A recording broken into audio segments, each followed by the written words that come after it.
I think it's for ICI to divulge the information that we have submitted. But definitely we have seen, projects here in the province na I should say mga ghost projects. We have seen substandard projects as well. At saka may mga bulk water projects na ginamit yung mga license to some contractors na hindi naman sila yung gumawa.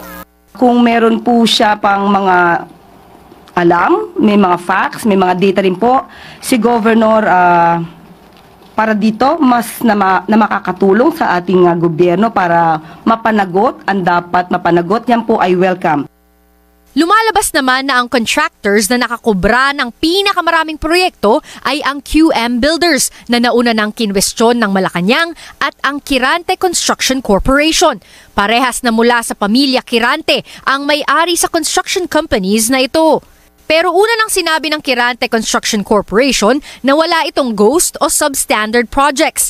Iginiit din nila sa isang pahayag na bagamat kamag-anak nila ang may-ari ng QM Builders, hiwalay itong kumpanya na may sariling mga proyekto.